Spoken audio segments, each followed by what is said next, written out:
Gentleman's time's expired. Chair recognizes Ms. Tlaib, and I apologize for skipping. Who am I supposed to? It says I'm ahead. It says Tlaib here. Now get it.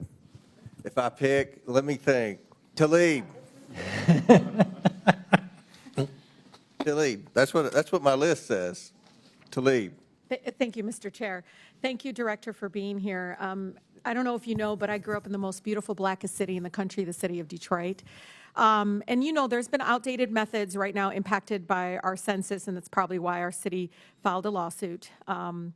I think it's important for folks to know, is it true that I think it's like long vacant homes are subtracted from our population count?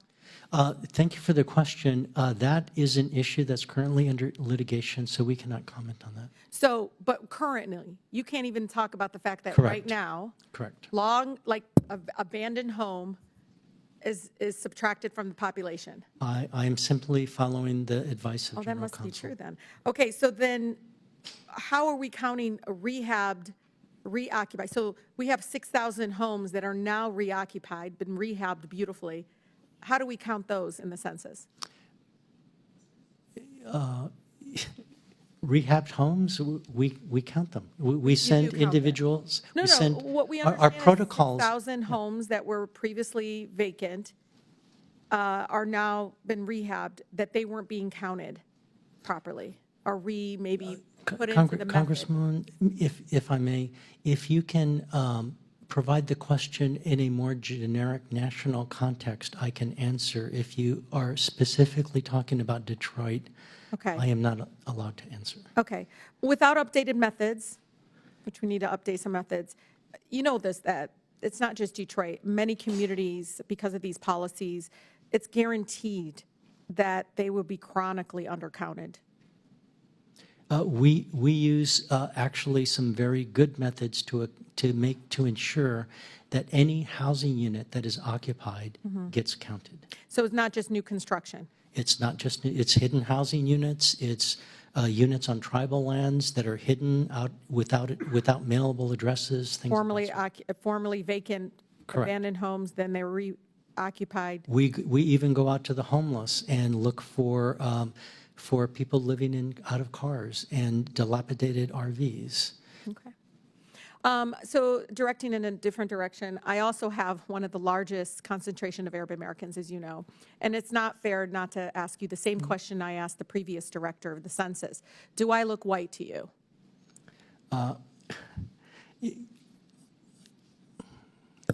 Yeah, I would say no. Okay. Well, good. That was a better answer than the previous one. But I'm really glad to see that MENA, the Middle East North African category, is going to be included in the next census. Is that correct? That is correct. One of the things regarding implementation matters, as you know. How is the Census Bureau making sure that MENA communities at risk of being left out of data collection due to lack of visibility on collection forms, such as our Armenian American community as well as the Afro-Arab community, are properly accounted for? Well, we have a process that actually involves community engagement. As you may know, we have been not only visiting all communities in the U.S.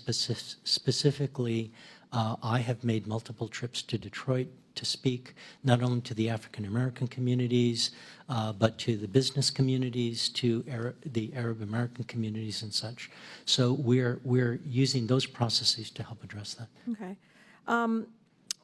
Director, one of the things that is important, and I worked at a nonprofit organization, I felt like I needed to answer a lot of the questions that were asked by my colleagues because the census numbers impact even how we look at breast cancer among women. You know, I look at the high rate of breast cancer increasing among, Arab American women and how we're doing research around that. And again, we've been invisible for so long, decades long, been invisible on to our own federal government, being labeled in a way, tucked in and kind of hidden. But one thing that I hope we're doing in the implementation process, Director, is the work underway with the federal agencies to implement these new standards and data collection. How are you prioritizing the collection and reporting of that data beyond the minimum reporting categories? Yes, we look to implement the the directives of OMB on how to capture race and ethnicity according to the regulation, our starting point is to have as much disaggregation, as much detail in different races, ethnicities, multi-race, multi-ethnicities, and tribes as possible, so that people, the American public, can actually understand who we are as a nation. We feel we're basically doing our due diligence to make sure that we can provide that data. Thank you so much, Director. I yield. Gentlelady yields. I'll now recognize myself for 5 minutes. And Director, my colleagues on the other side of the aisle have consistently said that the Census Bureau should not be part of